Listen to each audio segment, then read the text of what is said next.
Shalom, salam sejahtera dalam kasih Tuhan kita Yesus Kristus buat jemaat sekalian. Doa dan harapan semoga jemaat tetap berada dalam keadaan yang sehat. Puji Tuhan, jemaat sekalian, kita dapat bertemu pada minggu ini. Sungguh pun kita masih mengekalkan ibadah secara online. Kita yakin bahwa berkat Tuhan itu ada di mana-mana.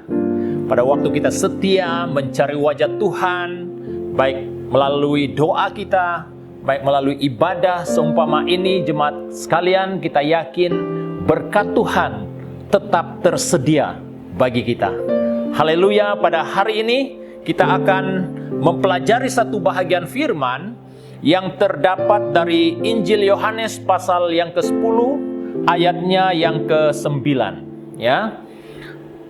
Sekali lagi pastor sebut Yohanes pasal 10 ayatnya yang ke-9. Pastor akan baca bahagian ini. Jemaat boleh mengikuti ataupun mengiringi pembacaan seperti mana yang tersedia di screen. Dikatakan firman Tuhan, "Akulah pintu. Barang siapa masuk melalui aku, ia akan selamat dan ia akan masuk dan keluar dan menemukan padang rumput." Haleluya. Inilah pembacaan firman pada hari ini.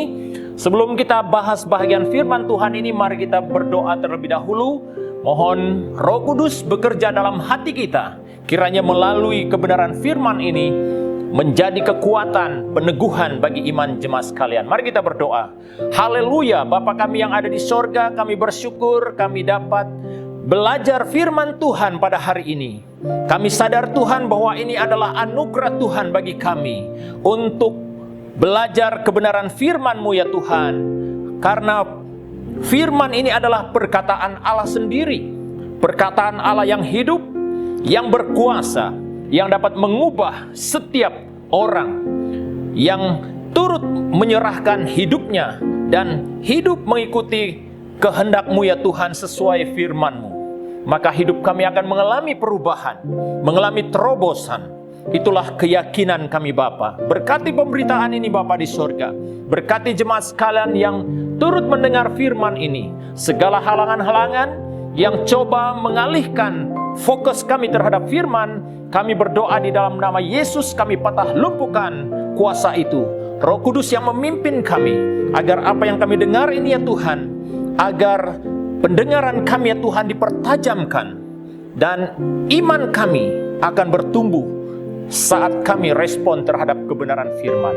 Hamba serahkan pemberitaan ini dari awal sampai selesai.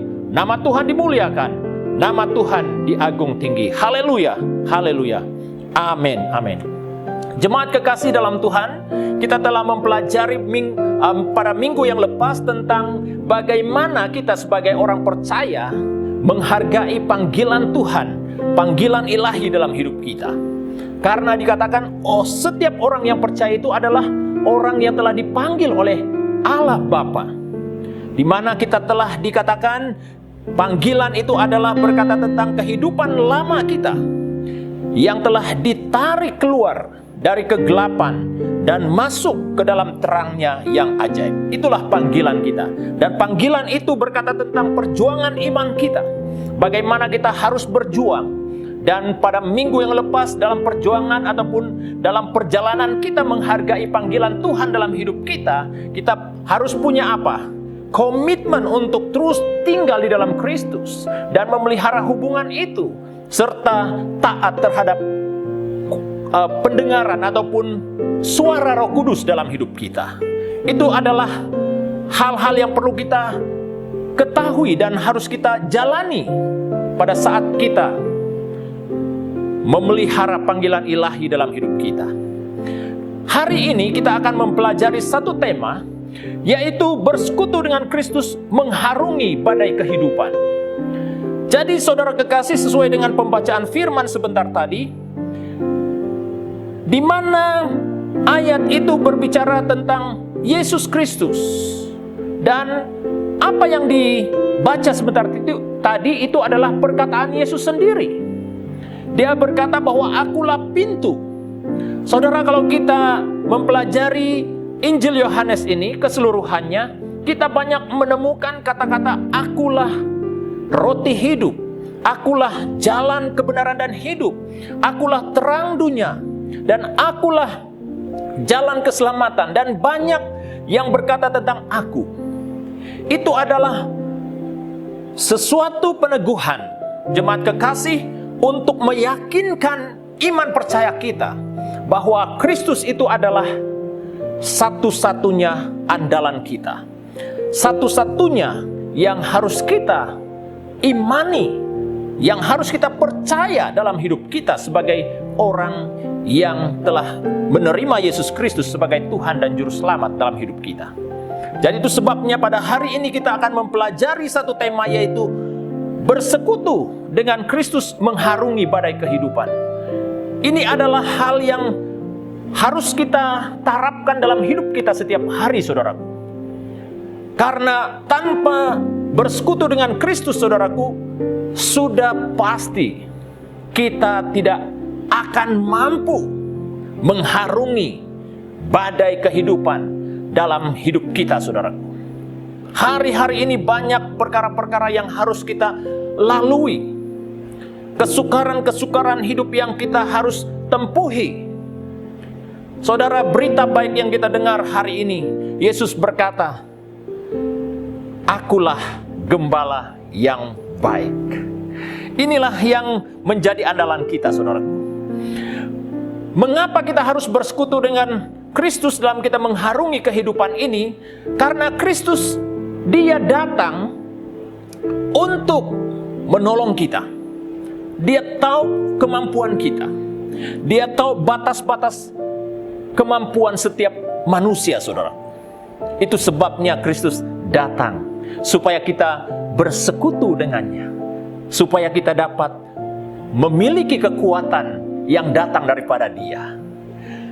Oleh karena manusia, dia tidak punya kemampuan untuk menyelamatkan dirinya sendiri, maka dikatakan Allah, Dia berinisiatif datang, saudara. Dia datang dari sorga ke dunia ini, dan hanya untuk saya, untuk kita semua. Kira-kira, saudaraku, siapakah kita ini di hadapan Tuhan, sehingga kita begitu istimewa? Kristus rela datang.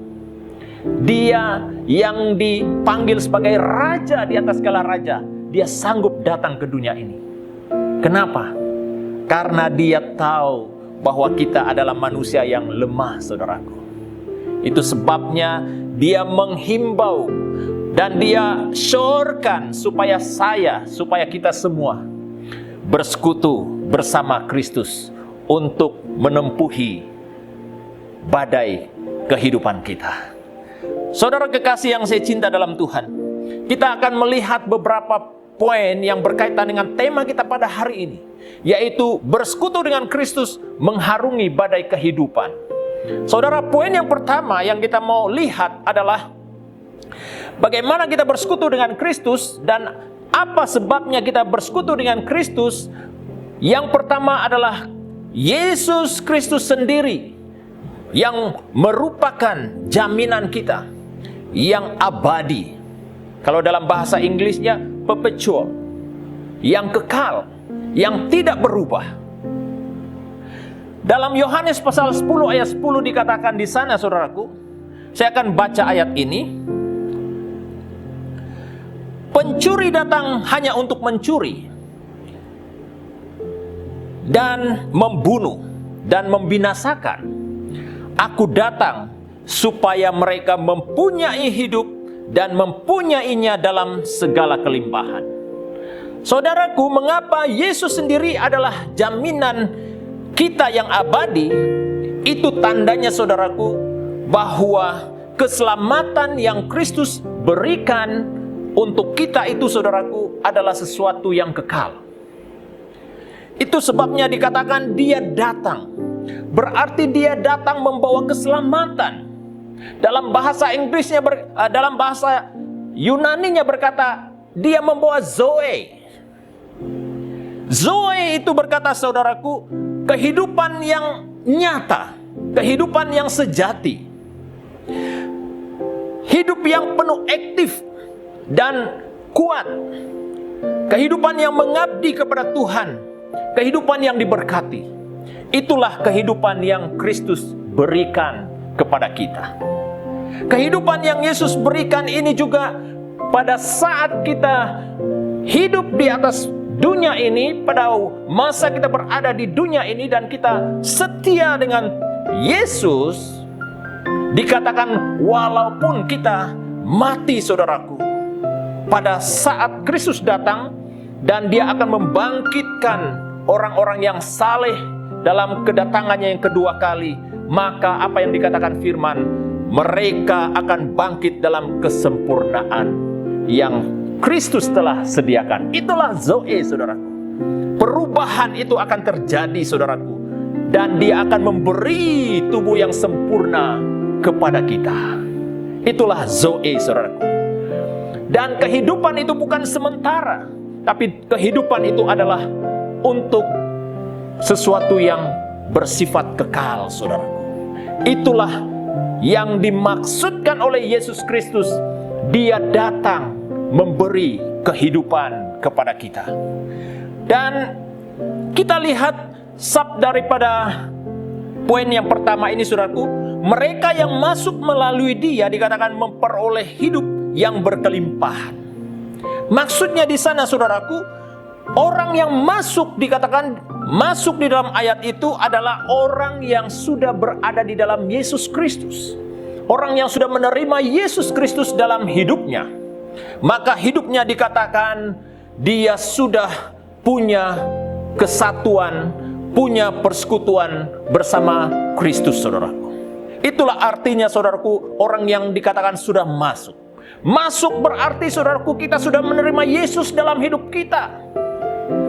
Berarti tidak ada yang lain, hanya Yesus saja yang kita andalkan. Itulah yang perlu kita ingat, saudaraku.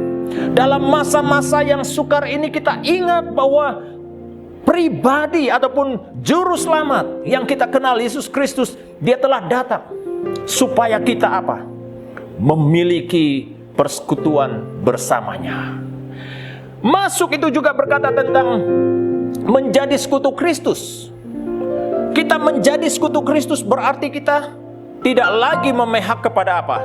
Yang namanya kejahatan. Kita tidak lagi memihak yang namanya apa? Dendam, kebencian, iri hati, gosip, hal-hal yang tidak benar. Itu yang perlu kita apa? Lawan, saudara. Bukan kita bersekutu lagi.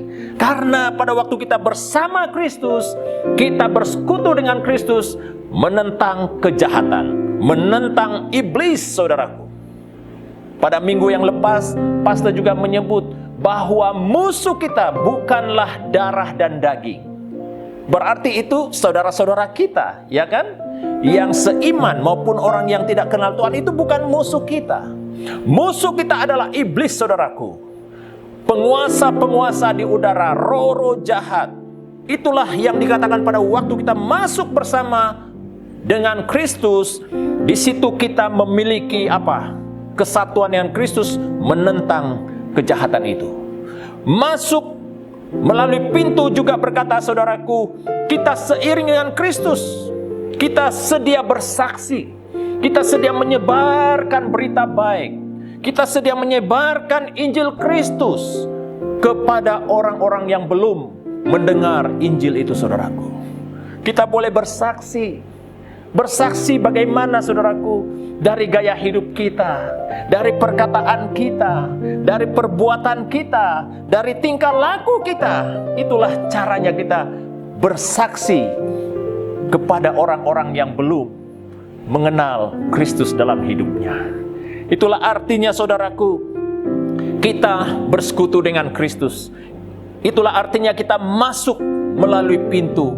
Berarti kita sudah bersekutu dengan Kristus. Kenapa kita harus yakin sungguh bahwa Kristuslah satu-satunya, saudaraku, yang menjadi andalan kita. Karena dikatakan dalam Kisah Para Rasul pasal 4 ayat 12, dan keselamatan tidak ada di dalam siapapun juga selain di dalam Dia. Sebab di bawah kolong langit ini tidak ada nama lain yang diberikan kepada manusia yang olehnya kita dapat diselamatkan. Haleluya. Inilah jaminan kita, saudaraku. Mengapa kita harus bersekutu bersama Kristus dalam mengharungi badai kehidupan? Karena hanya di dalam Dia saja, saudaraku, kita punya pengharapan itu. Di luar Kristus tidak ada pengharapan yang dapat kita andalkan. Hanya di dalam Dia. Dan terakhir ayat yang ke-10 itu, hujung ayat yang ke-10, Injil Yohanes pasal 10 ayat 10, dalam segala kelimpahan. Dikatakan dalam ayat itu, supaya mereka mempunyai hidup dan mempunyainya dalam segala kelimpahan. Saudara, pada waktu kita bersekutu dengan Kristus, disitulah kita mendapat kelimpahan. Kelimpahan ini bukan hanya berbicara tentang berkat-berkat jasmani yang kita terima, saudaraku, tapi berbicara tentang berkat-berkat surgawi yang akan kita dapat pada saat kita menyerahkan hidup kita bersekutu dengan Kristus, saudaraku. Berkat-berkat surgawi itu akan datang dalam hidup kita. Saudara sudah pasti kan, ketika berkat surgawi itu turun dalam hidup kita, berkat-berkat jasmani itu akan terus mengejar hidup kita. Amin, jemaat Tuhan. Itulah yang Kristus janjikan. Dia akan memberi kelimpahan dalam hidup kita. Itu berkata tentang Kristus memberi otoriti kepada kita, saudaraku, untuk melawan setan yang menjadi penghalang dalam perjalanan iman kita. Haleluya. Saudara, kita harus benar-benar dekatkan diri kita kepada Tuhan. Karena waktu-waktu yang kita lalui hari-hari ini, saudaraku, adalah hari-hari yang sangat mencabar hidup kita. Jadi kita harus dekat. Karena pada waktu kita dekat dengan Tuhan itu, artinya kita bersekutu dengan Kristus dalam mengharungi perjalanan hidup kita, dalam mengharungi badai kehidupan yang kita lalui ketika ini. Seterusnya, saudara, kita lihat poin yang kedua, bagaimana kita dikatakan bersekutu dengan Kristus mengharungi badai kehidupan. Poin yang kedua, Kristus mengatasi segala sesuatu yang dunia tidak mampu sediakan. Itulah alasannya mengapa kita harus bersekutu dengan Kristus. Apa yang dikatakan dunia tidak mampu menyediakan? Kalau kita baca Injil Yohanes pasal 10 ayat 15, dikatakan di sana, sama seperti Bapa mengenal aku dan aku mengenal Bapa, dan aku memberikan nyawaku bagi domba-dombaku.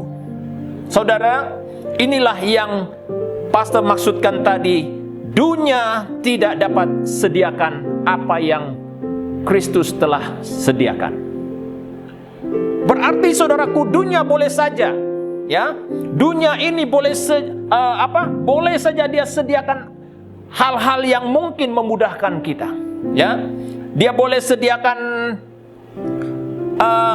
kemudahan-kemudahan, sediakan kecanggihan-kecanggihan yang kita dapat nikmati ketika ini. Dunia mungkin boleh sediakan kekayaan yang kita inginkan. Dunia boleh saja sediakan kedudukan yang mungkin sebahagian orang dambakan, kejar-kejar dalam hidupnya. Boleh saja, saudaraku, dunia sediakan semua itu. Tapi satu hal yang kita belajar daripada firman ini, bahwa dunia tidak dapat menyediakan keselamatan jiwa bagi seseorang. Melalui ayat yang telah kita baca sebentar tadi, saudaraku, sekali lagi ditekankan Zoe, keselamatan, kehidupan yang abadi. Saudara kekasih yang saya cinta dalam Tuhan, hanya melalui Yesus saja kita dapat memperolehi jaminan itu. Itu sebabnya, saudaraku, mengapa kita harus terus mengharungi badai ini, ataupun bersekutu dengan Kristus mengharungi badai kehidupan kita. Karena hanya melalui Dia saja Dia dapat menyediakan keselamatan itu, saudaraku. Dunia tidak dapat. Memang dunia dapat sediakan ini, segala sesuatu yang kita nikmati hari ini. Tapi pertanyaannya, apakah dunia dapat menyediakan keselamatan jiwa bagi kita? Tidak ada, saudara. Itu sebabnya dalam Yohanes pasal 3 ayat 16, Yesus sendiri berkata, "Akulah jalan, kebenaran, dan hidup." Ya. Dan Yesus berkata, "Karena begitu besar kasih Allah akan dunia ini, sehingga Ia telah mengaruniakan anaknya yang tunggal, supaya setiap orang yang percaya kepadanya tidak binasa, melainkan beroleh hidup yang kekal." Inilah yang dikatakan Yesus menyediakan jalan keselamatan bagi kita. Saudara kekasih, melalui firman ini mari kita bulatkan hati kita untuk terus bersekutu bersama Kristus. Dalam Yohanes pasal 2 ayat 7, terjemahan baru berkata, "Dan dunia ini sedang lenyap dengan keinginannya, tetapi orang yang melakukan kehendak Allah tetap hidup untuk selama-lamanya." Puji Tuhan, janji Tuhan begitu indah. Janji Tuhan begitu mulia, saudaraku, yang dapat menghibur kita dan memberi jaminan kepada kita. Yang mana, saudaraku, Kristus penyelamat yang mengerti bahasa penderitaan manusia. Saudara, jangan bersedih, saudaraku. Ya, mungkin saat ini kita berhadapan dengan hal-hal yang mungkin kita pikir bahwa itu adalah sesuatu yang membuat kita sengsara, menderita, entah itu penyakit, entah itu kita menderita karena kemiskinan, entah kita menderita oleh karena penghinaan daripada orang lain. Tapi ingat, saudaraku, janji Tuhan pada waktu kita setia, saudaraku, Dia adalah Allah yang lebih setia, akan membela hidup kita. Itu sebabnya, saudaraku, Dia adalah Allah kita, penyelamat kita, yang mengerti bahasa penderitaan, saudaraku. Dia bukan Allah yang bisu saat kita berteriak mohon pertolongan darinya, bukan. Dia adalah Allah yang menjawab. Dia adalah Allah yang mendengar. Dia adalah Allah yang melihat penderitaan kita. Itu sebabnya, saudaraku, kita harus apa? Bersekutu dengan Dia dalam kita mengharungi badai kehidupan yang kita lalui ketika ini. Itulah quality yang ditunjukkan oleh Yesus Kristus dalam hidup kita. Dia bukan melakukan sesuatu itu asal-asalan, saudaraku. Tapi Dia adalah Allah yang benar-benar memperhatikan kita dan peduli dan melakukan pertolongan yang paling baik dalam hidup kita. Yang dikatakan Dia tidak beri sisa, ataupun Dia tidak memberi sesuatu yang sudah terpakai, second hand. Tapi Allah memberi yang terbaik dalam hidup kita, saudaraku. Itulah pribadi Yesus Kristus yang telah Dia korbankan untuk kita, dan bagi tujuan untuk menyelamatkan kita. Hanya di dalam Dia jiwa kita dapat kepuasan, saudaraku. Di dalam Kristus kita mendapat kepuasan itu. Saudaraku, banyak perkara-perkara yang kita lihat sendiri, saudaraku. Ada orang yang punya harta kekayaan yang banyak di dunia ini, tapi tidak pernah puas-puas, saudaraku. Ya, dia sudah memiliki uang yang banyak, namun mau lagi lebih banyak, saudaraku. Dia sudah punya gaji yang sudah tinggi, tapi mau lagi, saudaraku, yang lebih banyak daripada itu. Itulah yang dapat dunia berikan. Kepuasan manusia tidak dapat dijamin, saudaraku. Dia mau yang ini dan mau juga yang lain. Jiwanya tidak pernah puas. Tetapi orang yang ada di dalam Yesus Kristus, saudaraku, jiwanya akan dipuaskan. Jiwanya akan dibela oleh Yesus Kristus. Kita tidak perlu lagi, saudaraku, tidak perlu risau lagi dengan apa yang ada pada diri kita. Pada saat seseorang itu sudah masuk melalui pintu itu yang dikatakan Yesus Kristus adalah pintu itu, jiwa kita akan dipuaskan, saudaraku. Karena pada saat kita bersekutu dengan Kristus, itulah jawaban yang Kristus berikan kepada kita. Pada saat kita masuk ke dalam pintu itu, dikatakan oleh ayat yang terakhir, ayat yang ke-9, maka kita akan menemukan padang rumput.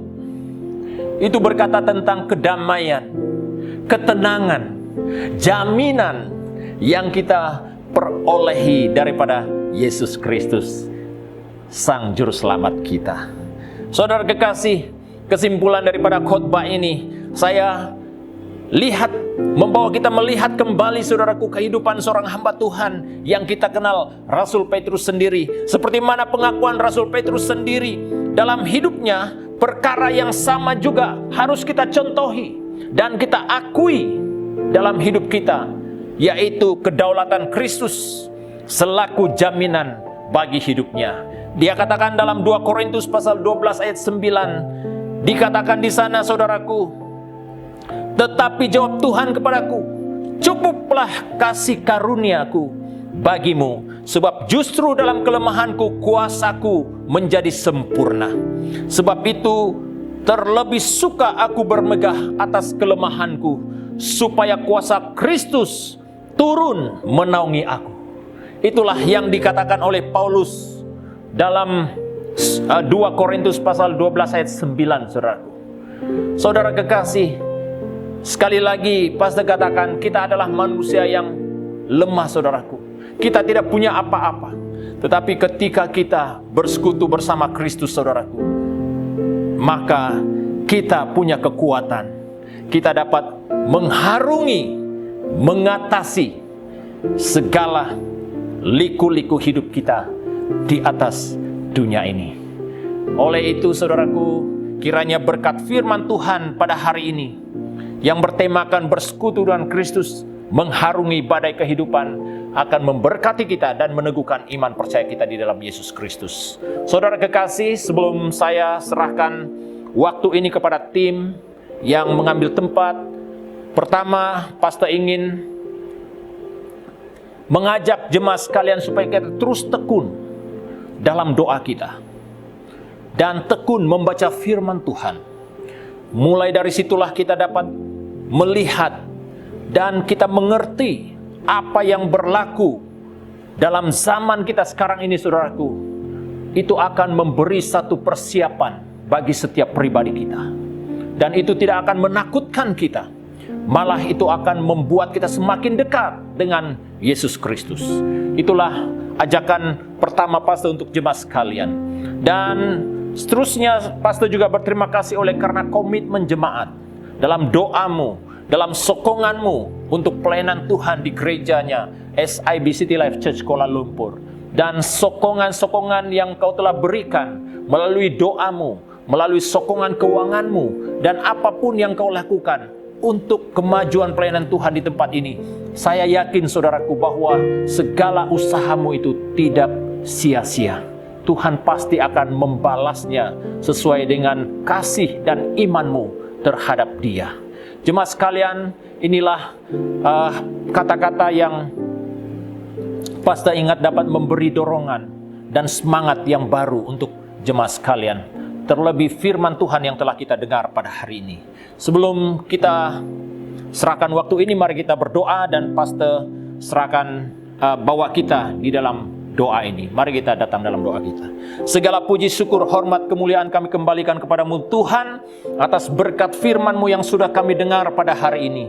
Hamba-Mu sangat terbatas dalam menyampaikan isi hati-Mu Tuhan, namun kami yakin apa yang kami dengar pada hari ini melalui firman-Mu ya Tuhan, kami percaya bahwa itu akan menguatkan dan meneguhkan iman percaya kami untuk terus bersemangat bersama Yesus Kristus dalam kami menempuh badai kehidupan hari-hari ini. Bapa Surgawi, hamba datang sekali lagi mendoakan jemaat sekalian dimanapun kami berada. Kami mohon Tuhan tolong setiap jemaat, setiap umat-Mu Bapa di surga. kuatkan kami, agar kami terus berdiri teguh dalam iman percaya kami Tuhan, dalam kami mengharungi badai kehidupan yang ada di hadapan kami pada hari ini. Kami tidak dapat mengelak perkara ini, tapi kami dapat harungi semuanya ketika kami bersatu dengan Kristus untuk menempuh semua cabaran ini. Bapa, hamba berdoa buat jemaat sekalian dalam usaha pekerjaan dan keluarga mereka. Bapa, hamba berdoa mohon berkat-Mu Tuhan mengiringi setiap umat-Mu ya Tuhan. Dan biarlah ya Tuhan kuasa darah-Mu ya Tuhan memagari kami, membungkusi kami, agar kami dijauhkan daripada segala bahaya, sakit, penyakit, dan rencana jahat manusia. Tuhan, Engkaulah Gembala Agung kami yang memelihara dan menjaga kami. Bapa, hamba berdoa sekali lagi untuk setiap pemberian umat Tuhan pada hari ini yang dilakukan melalui transaksi. Mohon berkat-Mu Tuhan, ulurkan tangan kuasa-Mu Tuhan untuk terus memberkati segala usaha, pekerjaan, dan keluarga, dan segala sesuatu yang dilakukan. Kami yakin Tuhan pasti akan memberkati orang-orang yang setia melakukan bahagiannya. Terima kasih Bapa di sorga. Mohon berkat-Mu ya Tuhan, agar menyertai jemaat sekalian sepanjang minggu yang akan datang ini. Biarlah nama Tuhan dimuliakan, nama Tuhan diagung tinggi dalam kehidupan kami setiap waktu. Terima kasih Bapa, di dalam nama Tuhan Yesus Kristus, Penyelamat kami yang hidup, yang bertakhta di sorga, kami naikkan doa syukur kami. Haleluya. Amin, amin. Firman Tuhan hanya sampai di sini. Kiranya Tuhan Yesus memberkati. Jumpa Anda di minggu hadapan. Shalom.